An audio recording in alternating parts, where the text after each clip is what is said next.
Regardless of where you're at in your language journey, I know where I started with German as my first foreign language and the troubles that I had.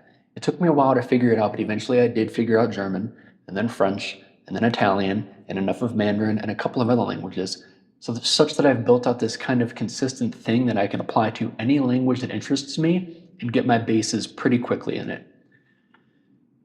I've tried various apps and other things. I took German in high school too, didn't really stick a whole lot. What I've found is that all this comes down to having multiple means, modalities, not forgetting grammar, and making things personal. But how do you do that, and what do I mean by that? So first, multiple means. I started learning German, my first foreign language, in high school, and surprise, surprise, with my standard American education, I didn't walk away knowing a whole lot in German. I couldn't speak a full sentence, really, at least anything that meant a whole lot. I couldn't read a book, couldn't read an article, couldn't have a conversation. I didn't know German after having studied it for 3 years. So I ended up using Duolingo. It was new at the time in about 2013.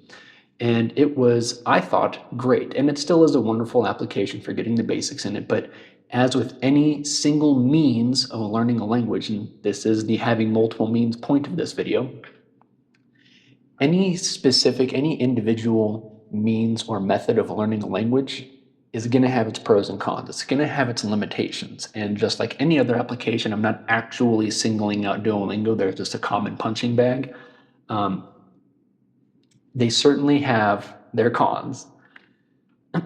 I got to the end of the language tree whenever they still had, I haven't completed the one in how they have it now, but anyway, I did everything there was to do in German and Duolingo. I maxed out everything. I had the golden owl trophy with the German flag down at the bottom, and I thought, great.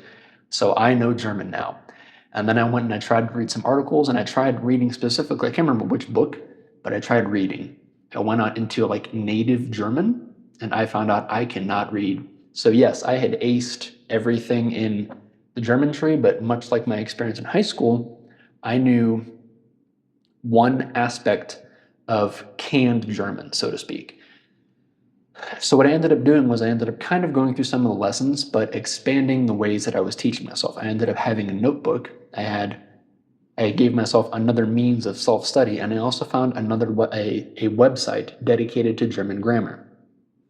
And I used those explanations of the grammar of what I was seeing in Duolingo and writing them out in my own words, often in German, rather eventually in German, as best as I could, so that I took the explanation of what I was learning and put it into my own words in a handwritten manner. So I expanded into multiple means. One of, yes, I have this course, I have this, for more or less, like for lack of better phrasing, a textbook reference, and then I had my own handwritten notes. And this having multiple means of learning the language made everything make so much more sense. Not only was I learning about stuff in German, I was putting the things together in German. I was able to understand more of my own language, and I can't remember who the quote is attributed to, but somebody said, if you don't know your own language, then you don't know any language, something to that effect. I'm probably butchering it, but you know what I mean. It's really easy. It's much, much easier to understand a foreign language whenever you have a solid reference of your own language, a true understanding of your own language, so that whenever you see different cases or parts of a sentence or different parts of speech in reference to another language, you know how that already applies in one thing, and grammar is like, it's the universal theory of a language, is the way that I view it. It's just applied differently in different languages. So if you understand it once, you can apply it elsewhere a lot more easily. And using those different means made it so much easier. And I'm sure you can already see how that expanded into using different modalities. Not only was I doing the exercises in Duolingo, whatever app, whatever thing that you're doing, in my case, it was Duolingo for German. I had the other means of reading it in, like reading around the language. I was learning in the language, more or less, in Duolingo, and then I was learning around the language. I was learning about German in my native tongue still. And then I was adding that additional modality of writing things out by hand. I was producing the language by hand in my notebook. And eventually I found music, and I found YouTube channels. I found other means of recognizing the language, because you have two different types of modalities. You have recognition and recall, you have listening and reading under recognition, and you have writing and speaking under recall. You need at least one of each of those types of modalities, I think, to effectively learn a language. Because if I do nothing but listen to German, I go through like an audio course in German, I listen to German music, movies, and all that stuff, great. I know all of the sounds of German, and I have a pretty reasonable understanding of um, the vocabulary and the grammar structure, so I understand how German sounds. But then if I were to go to read that, I don't know what it looks like.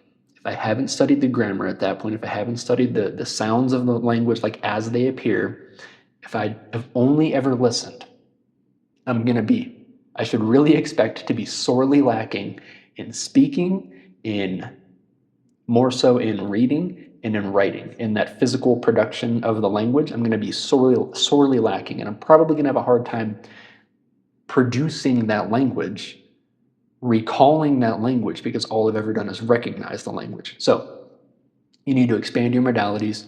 You need to have one of each of those, one of recall and one of recognition. Ideally all four. I think ideally you have all four and you split that up into whatever your target use case is. Like if you're going to go traveling, you're going to do some reading, you're probably going to do a lot of speaking. If you're going to be doing translation, you're probably going to be doing a lot of reading and then a lot of writing. If you're going to be doing interpretation, you're going to be doing a lot of listening, I would bet, and then probably a good amount of speaking. So tailor it to what your end desired goal is for your use case of whatever the language is. And again, this is all in my context of German.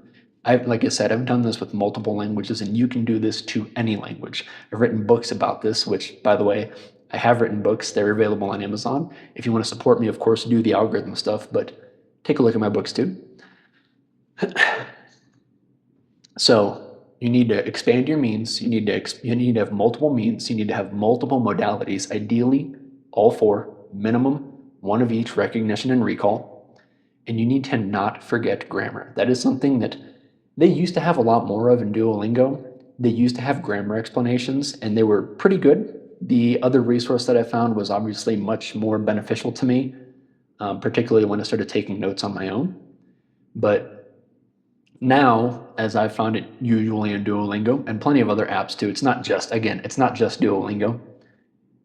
Grammar is basically an afterthought if it's ever even explained or mentioned. And you'll probably see common advice of you don't need grammar. You can just immerse yourself completely in a language and kind of just soak it all up by osmosis, but I think that is completely foolish. There's a little bit more of a case for that, I think, in languages that are close to your native language, or at least one that you already know pretty intimately. Like if you have a pretty solid understanding of French, you could probably just intuit a lot of Italian and Spanish and presumably other Romance languages as well. But if I were to take you, let's say you're a native English speaker, you only speak English, and I dropped you into Fuzhou province of China, and they only spoke Fuchonese, you're probably not going to understand Fuzhou, and you're not going to learn it. You're just going to be lost. Part of that is because you have nothing in your native language, there's nothing to relate to. Another part of that is because you have no grammar. I'm not saying that you need to master a grammar rule book or textbook of your target language. I'm saying that whenever you find something that is confusing to you, take a little bit, just take 10, 15, 20 minutes or whatever. Like make that an exercise for yourself. Make that kind of a lesson block for yourself. Make problems for yourself that require the exercise of that sentence structure, of that grammatical concept that's confusing you, so that you can learn it in a context that you care about. So that's that third point, don't forget grammar. And again, naturally flowing into that fourth and final point, make it personal. If you don't care about what's being presented to you, you're just not going to care about it. If you're learning, let's say German, for travel, and you want to know how to get to a hotel, where the museum is, how to order food, what's the native dish or whatever, how to get a beer, you're probably not going to care a whole lot about the inner workings of the German federal government. You probably could not care less about that stuff. But if you're moving to immigrate to a country, then you might want to know a little bit about government workings, government offices, and things like that. But you still might not care so much about IT and like the digital infrastructure of your target country, of your like your target country. So make it personal.